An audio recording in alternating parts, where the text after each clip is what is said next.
G'day. Okay, so we're here in 2015, year of the peace sheep, and sheep have a bit of a bad, PR campaign.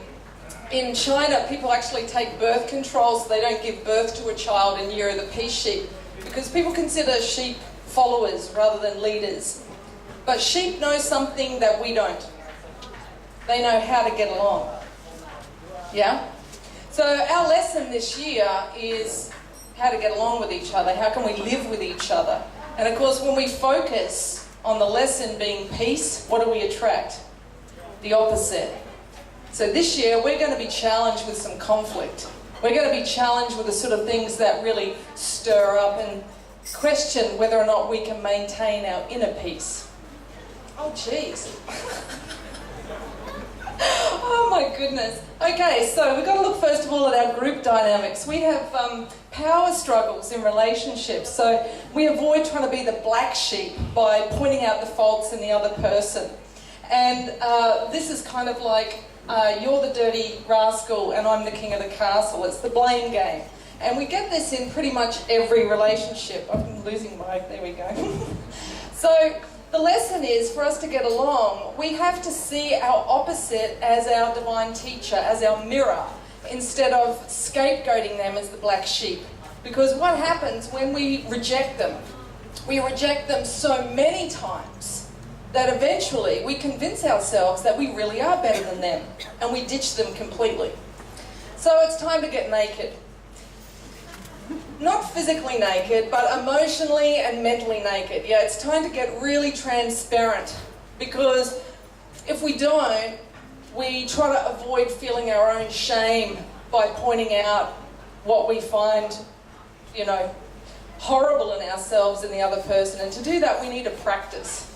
And not a practice on our own where we sit in the cave counting sheep or contemplating our navel, but we need a practice with other people. Otherwise we can feel like we've transcended being human, but we still can't actually interact.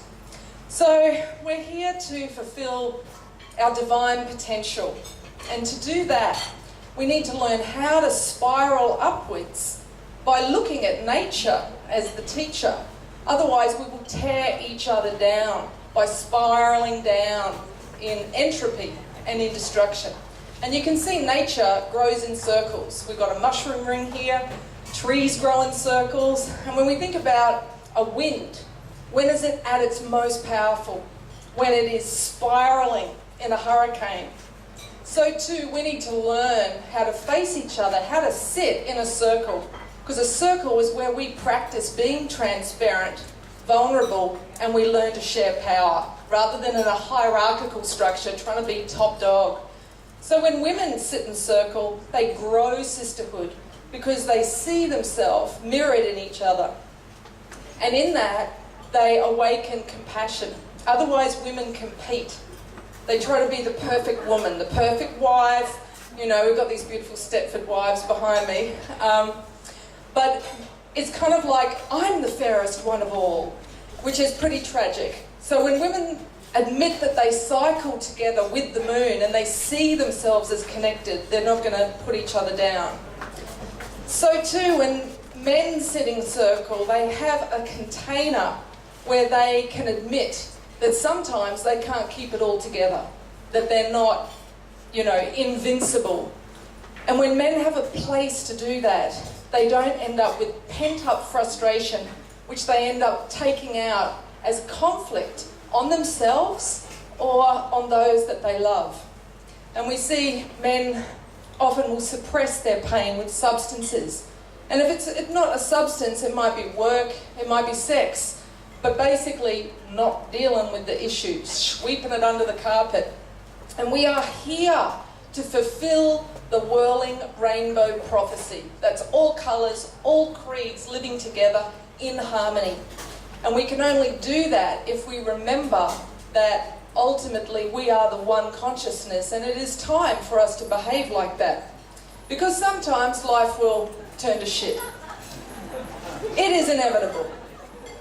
So when we have the support of a circle in our lives once a month, when our life turns to shit, we about how every indigenous culture, every human being, you don't even have to be indigenous, we all gather in a circle because the circle is healing, it's cathartic, and shifts happen when we come together in a circle.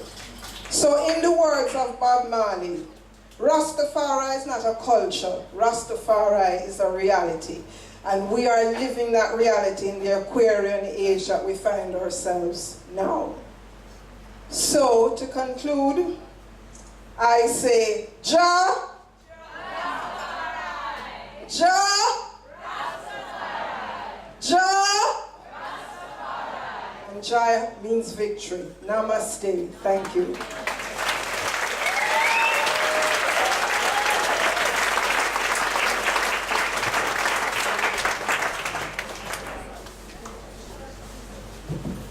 Thank you, Nadine. Any questions? I have a question. Can you talk a little bit about like your personal journey? When did this come to you as something that you were fully committed to? Funny you should say that. I often say that if I were an adult when Bob was alive, I'd probably have 19 little Rasta children running around. I was never blessed to meet Bob. I remember my dad going off to a trip in England, and we took him to the airport, and Bob Marley and the Wailers, 1978, heading to London. And I remember seeing this little man checking in, and I was just blown away by his aura, you know. And of course, I've lived and worked in many places. I was deeply, deeply moved by the influence of reggae on the African continent.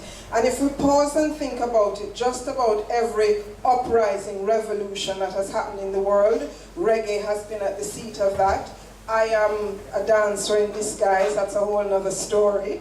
And so it's always been in my blood. I think in the last, as I said, wearing the covenant, you don't just wear the covenant as a hairstyle.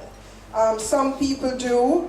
As a Jamaican, as a conscious human being or aspiring to be conscious, I know that it comes with a certain amount of responsibility, as I said. So to tell you exactly when it started, it was always there. It was always in my blood.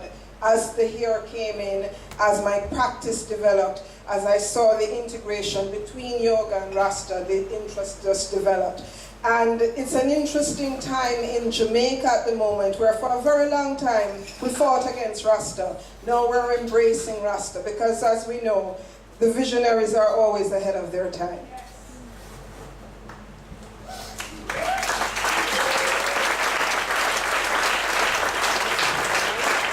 Any other questions for Nadine?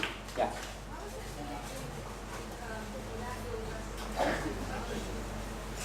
You want to repeat that question? How do you define a Rasta community? See a Rasta sitting behind you from Norway, that's one of my community. Yeah. Absolutely, absolutely. Universal Empress, that's the name. Yeah. And here's a question. When are you teaching? Oh, yes. On the 1st of April, for those who are reggae lovers in the house, I'm teaching a class I'm very excited about. Irie Up Your Lively Self. Irie means come and feel good. It is on the 1st of April at 8 o'clock in the morning, Bali Up. And it's going to be a vinyasa kind of dance, kind of vibe flow. So come without expectations. And then I teach on the 2nd of April in the afternoon a class called What Color Is Your Dharma, which is a sort of experiential writing, movement, breathing kind of workshop, which is also great fun. So I look forward to seeing you there. Thank you. Thank you, Nadine, aka Universal Empress.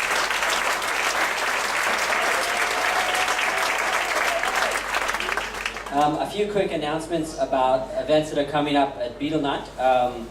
One is remarkable for its timing. The granddaughter of Bob Marley is actually going to be performing here.